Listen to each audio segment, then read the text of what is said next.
खोक्याला घेऊन पोलीस घटनास्थळी पोहोचलेत। पोलिसांनी खोक्याला बावी गावात आणलेला आहे। खोक्याला घेऊन पोलीस त्या ठिकाणी पोहोचलेले आहेत ज्या ठिकाणी खोक्याने मारहाण केलेली होती किंवा त्याचे जे कारनामे समोर आलेले होते त्या ठिकाणी आता पोलीस पोहोचलेले आहेत खोक्याला घेऊन।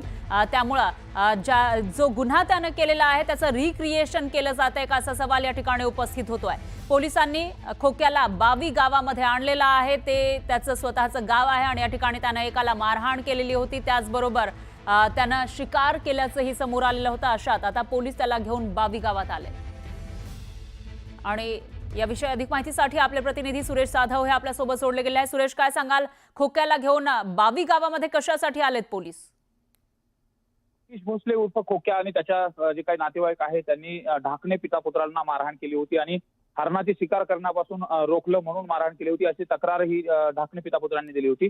ज्या ठिकाणी ही मारहाण झाली होती आणि ज्या ठिकाणी हरण पकडण्यासाठी जाळे लावले होते त्या ठिकाणी आता पोलीस घटनास्थळावरती खोक्याला घेऊन आलेले आहेत।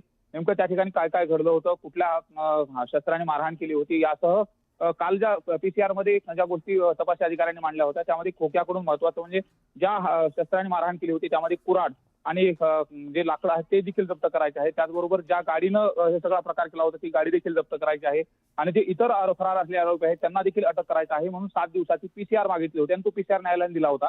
त्यानंतर आता तपासाचा जो पुढचा टप्पा आहे तो घटनास्थळावरती जाऊन तिथलचा पंचनामा घटनास्थळावरती जाऊन आरोपीला घेऊन गेल्यानंतर रिक्रिएशन जे म्हणतो आपण कशा पद्धतीने गुन्हा घडला होता ते देखील आता त्याच्याकडून रितसर कागदावरती घेतलं जाईल आणि त्यानंतर आता खोक्याच्या माध्यमातून जे आणखी फरार असलेले आरोपी आहेत त्यांना कशा पद्धतीने अटक केलं जातं हे देखील पाहणं महत्त्वाचं असेल। मात्र सुरेश, एक प्रश्न उपस्थित होतोय, हे झालं मारहाणीचं प्रकरण, त्याचबरोबर इतरही गुन्हे त्याच्यावर दाखल आहेत, त्याचे इतरही कारनामे समोर येत होते, त्या अनुषंगानेही तपास केला जाणार आहे का? आता सुरुवातीला प्राथमिक ज्या गुन्ह्याच्या संदर्भात त्याला अटक करण्यात आलेली तो गुन्हा आहे ढाकणे कुटुंबाला मारहाण प्रकरणातला, त्या गुन्ह्यामध्ये शिरूर पोलिसांनी त्याला अटक केलेली आहे। यानंतर त्याने ज्या पद्धतीने बॅटनं मारहाण केली होती तो देखील वेगळा गुन्हा आहे। ज्यावेळेस 7 दिवसाची पोलीस कोठडी संपेल आणि या गुन्ह्याचा तपास झाल्यानंतर परत चकलंबा पोलीस स्टेशन त्याला ताब्यात घेईल आणि त्या गुन्ह्याच्या संदर्भामध्ये स्वतंत्र परत तपास केला जाईल। त्याचबरोबर वन्यजीव अधिनियम अनुषंगाने जो गुन्हा दाखल झाला आहे त्यात देखील खोक्याचा तपास करायचा आहे।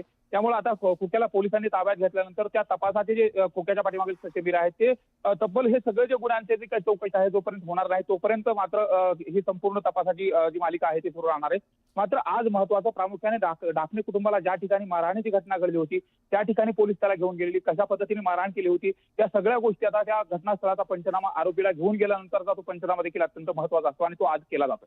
निश्चितच सुरेश, साधारणतः किती वाजता पोलीस इथं पोहोचलेत? कारण आपण बघतोय की पोलिसांची एक टीम आहे आणि खोक्या सुद्धा त्यांच्या समवेत दिसतोय, त्याच्या हाताला हातकडी आपल्याला दिसतीये, तर साधारणतः किती वाजता पोहोचली आहे टीम आणि कधीपर्यंत हा सगळा पंचनामा होईल?